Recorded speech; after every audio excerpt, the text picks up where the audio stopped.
Okay, so this is the first part of our, this is the first initiation, just like translation, the initiation step, where we turn from epithelial cells to mesenchymal cells. Tika? Call that process EMT. We're always going for acronyms. Nobody's, jumbling words, So just say it with the acronym EMT. It's the loss of normal epithelial phenotype. We know phenotype, right? Physical characteristics. We lose those normal characteristics, and then we gain cancer characteristics or cancer cell characteristics, basically, right? So the main thing with epithelial cells is that they lose the cell polarity and cell to cell adhesion. We studied adhesion in O levels, adhesive properties of water, right? They stick together. Cell polarity is also going to help them stick together, Tika. And then they gain migratory and invasive properties. So if we look over here, wait, I didn't have to press that. Look over here. Usually epithelial cells are tightly packed together. I didn't even notice a bit walking out. Usually they're tightly packed together, but when they undergo this process, they are no longer tightly packed and they can move as well. And then we're showing that it's moving into this blood vessels. So the result is that the former epithelial cell becomes mesenchymal, Sika, and mesenchymal cells have characteristics needed. So what we've noticed is that mesenchymal cells have the characteristics of cells during gastrulation, which is another process in embryogenesis. Big words, no need to really think hard about it. Genesis means the formation, right? Formation. Embryo is how we all developed, right? After gamete fusion, right? So as the baby develops, the early stages of baby development. So in gastrulation, there are three types of cells. I mean, three types of cells that become your child, just the fetus, right? There's the endoderm, it becomes the lining of the organs. There's the ectoderm, that becomes the nervous system or the skin, and the mesoderm, which become bone muscles. So the process, the reason I'm mentioning this is just so that you guys understand that the way this ties into cancer cells is that this process over here, this normal process, requires cell movement. So cancer cells exploit this by doing cell invasion. All right. So this is the specifics of EMTs. It's caused by a difference or different gene expression, right? Like we talked about, right? So gene expression programs associated with embryogenesis and wound healing are activated in cancer cells. So basically, we just activate those genes that allow us to migrate abnormally. Soluble factors such as HGF from stromal cells induce EMT. And the reason why I have made connections with wound healing before and over here as well is so that you guys understand that the fibroblast or the fibrinogen that we were talking about, these were also stromal cells. So the cascade where they were releasing certain enzymes or stuff like that, these were the soluble factors. So along with embryogenesis, wound healing cells can also play a part in it as well. Tika? And stem cell genotype is observed in EMTs. They can replicate indefinitely. They can differentiate like stem cells as well. And we just like another diagram explaining the difference over here. They're usually packed tightly together, and then they start moving away from each other, and they also change shape. Um, yeah. Okay.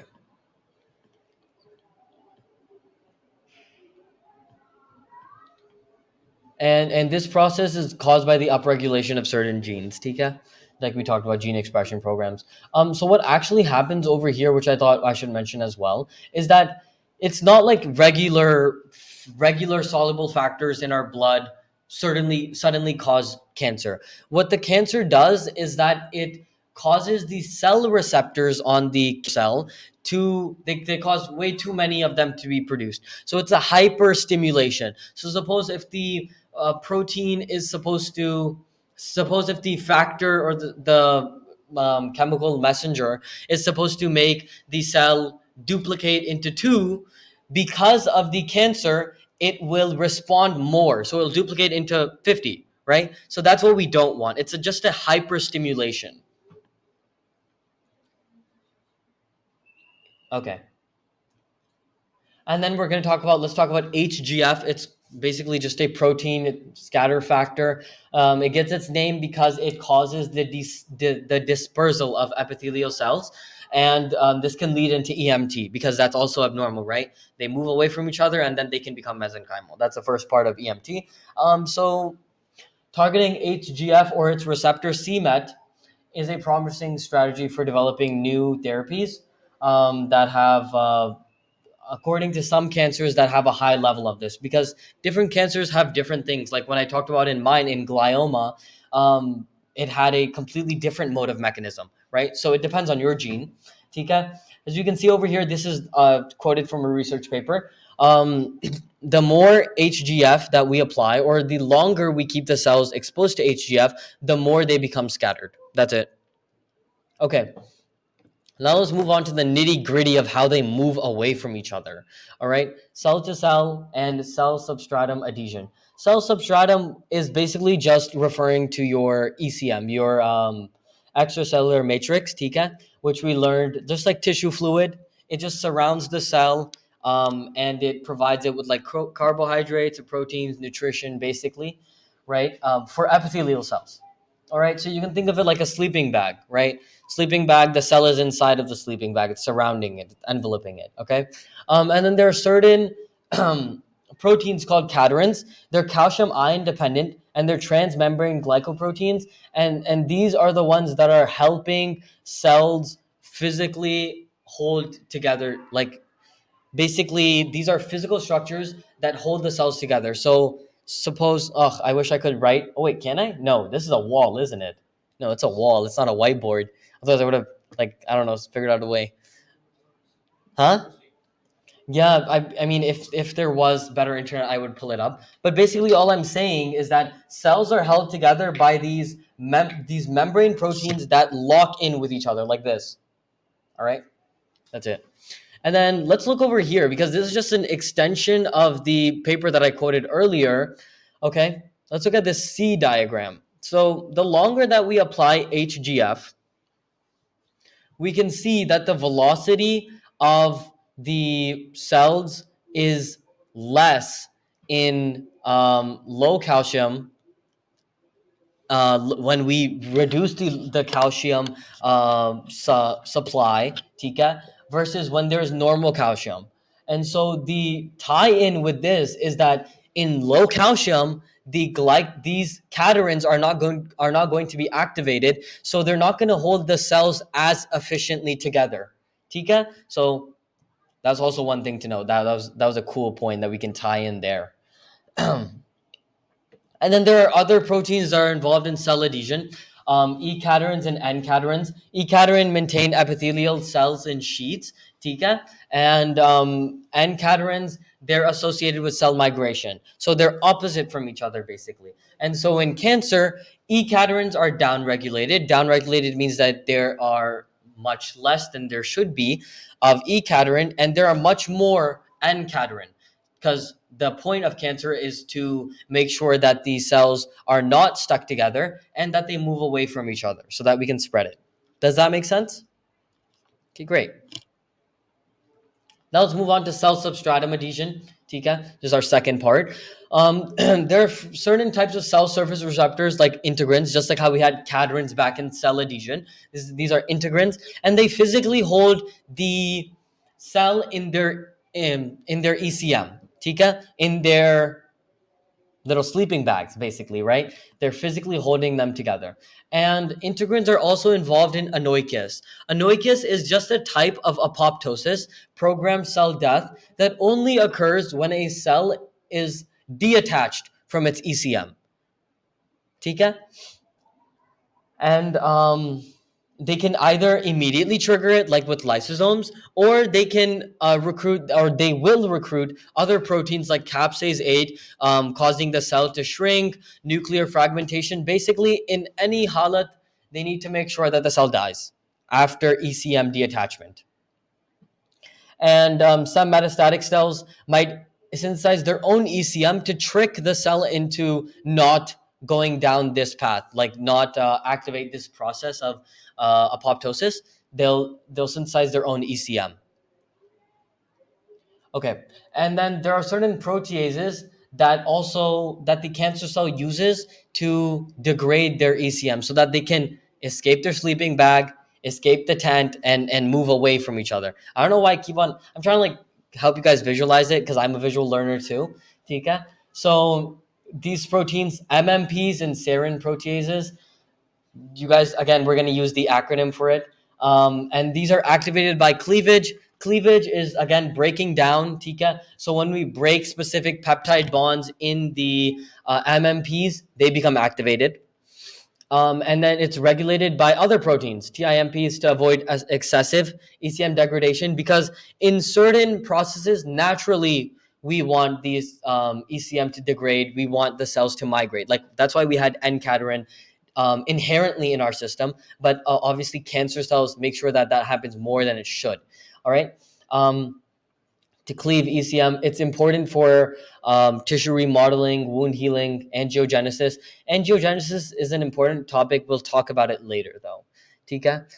Tumor cells take advantage of natural ECM degradation, allowing them to detach from their primary tumors and invade surrounding tissue. Tika. And then let's talk about how exactly does it travel around our body? It travels by the circulatory system. Okay, it's a dangerous space. It's a dangerous space for cancer cells because they're exposed to immune cells. There's shear forces that are these are mechanical forces on blood cells that like push them through Tika, so that can damage the cancer cell. And then there's anoikis as well. Like right when they leave, right when they enter the vessel, they can immediately die. Right.